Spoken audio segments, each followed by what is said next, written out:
Hey guys, welcome back to the AR info.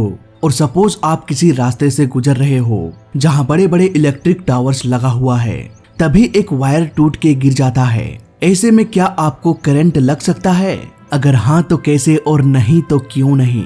आखिर क्या होता है जब इलेक्ट्रिक ट्रांसमिशन वायर टूट जाता है? जानेंगे पूरा कॉन्सेप्ट आज के इस वीडियो में। पहली बात तो मैं आपको बता दूं कि किसी भी हाई वोल्टेज ट्रांसमिशन वायर का टूटना मुश्किल है, क्योंकि इन वायर के बीच स्टेनलेस स्टील का वायर होता है जो इसे बहुत मजबूत बना देता है। पर चलो मान लेते हैं कि किसी नेचुरल डिजास्टर की वजह से ये टूट गया और टूटा हुआ वायर सीधे ग्राउंड में टच हो गया। ऐसे कंडीशन में अचानक large amount of current flow होना शुरू हो जाएगा। पर ऐसा क्यों?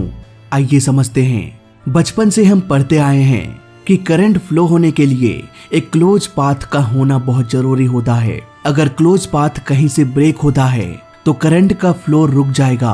अब यहाँ पर आप में से बहुत लोग ये सोचेंगे कि अगर टावर का ट्रांसमिशन लाइन ही टूट गया तो ये क्लोज सर्किट ब्रेक हो जाना चाहिए, इलेक्ट्रिसिटी का प्रवाह रुक जाना चाहिए। पर दोस्तों, ऐसा नहीं होता, क्योंकि ट्रांसमिशन लाइन के टूटने से सर्किट ब्रेक नहीं होता, क्योंकि वो ट्रांसफॉर्मर जहां से करंट को सप्लाई किया जाता है ऑलरेडी वो 3 फेज में भेज रहा होता है और न्यूट्रल वायर को ग्राउंड कर दिया जाता है। यानी कि सर्किट तो वहीं पर कंप्लीट हो चुका है।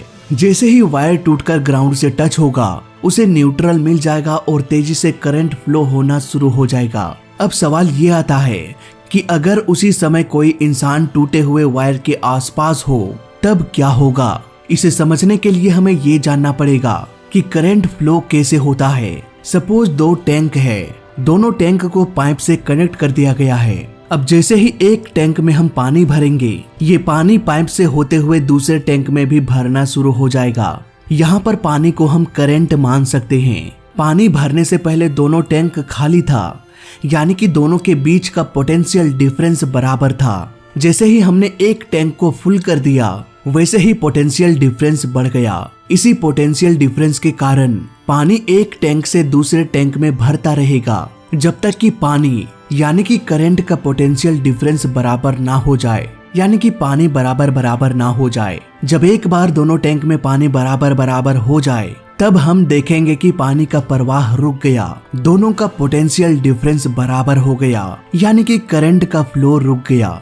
सपोज एक 12 वोल्ट का बैटरी है। बैटरी के दोनों टर्मिनल में होता है पॉजिटिव और नेगेटिव।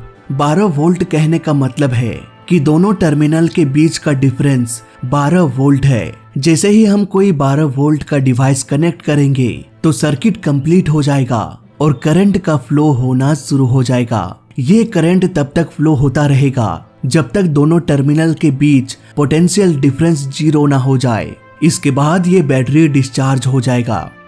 करंट चाहे 12 वोल्ट का हो या फिर 12 लाख वोल्ट का, अगर पोटेंशियल डिफरेंस 0 हो तो किसी भी हालत में करंट फ्लो नहीं होगा और झटका नहीं लगेगा।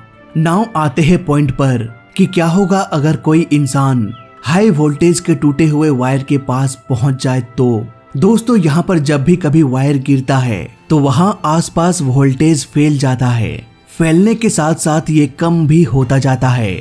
सपोज 1 लाख वोल्ट वाला वायर टूट के गिर गया, वहां से थोड़ा आगे 80,000 वोल्ट, थोड़ा और आगे 70,000 वोल्ट, फिर 60,000, 50,000, 40,000 वोल्ट। इसी तरह से वोल्टेज कम होता जाता है जैसे जैसे हम गिरे हुए भाग से दूर जाते रहते हैं। इसे हम पोटेंशियल ग्रेडियंट के नाम से भी जानते हैं। बाय चांस अगर कोई इंसान उस रीजन में खड़ा होता है तो बिना वायर को टच किए हुए भी जोर का झटका लग सकता है। उस बंदे की मौत भी हो सकती है। पर ऐसा क्यों? उसने तो वायर को टच भी नहीं किया। वेल, यहाँ पर समझने वाली बात है। सपोज एक पैर उसका 80,000 वोल्ट पर है और दूसरा पैर 60,000 वोल्ट पर। तो जैसा कि अभी हमने कुछ देर पहले डिस्कस किया कि जहाँ पर पोटेंशियल डिफरेंस होगा वहाँ करंट का फ्लो होना शुरू हो जाएगा। यहाँ पर 20,000 वोल्ट का पोटेंशियल डिफरेंस है, यानी कि उस बंदे को 20,000 वोल्ट का झटका लग सकता है और वहीं पर उसकी मौत हो सकती है। यहाँ पर अगर आपको इस खतरे से बचना है तो आपको जंप करते हुए, दोनों पैरों को एक साथ करके जंप करते हुए आगे बढ़ना पड़ेगा, ताकि पोटेंशियल डिफरेंस कम से कम हो और झटका कम से कम लगे। दोनों पैर एक ही पॉइंट पर रहने के कारण पोटेंशियल डिफरेंस बहुत कम हो जाएगा और करंट लगने का खतरा भी। तो अब आपको समझ में आ गया होगा कि वोल्टेज हमें नहीं मारता, बल्कि वोल्टेज का पोटेंशियल डिफरेंस मारता है। इसीलिए जंप करते हुए वहां से निकल जाओ, आपको कुछ भी नहीं होने वाला। कभी कभी किसी फॉल्ट के कारण वोल्टेज जरूरत से अधिक भी सप्लाई हो जाती है। ऐसे में टावर के जरिए ही हाई वोल्टेज को ग्राउंड कर दिया जाता है।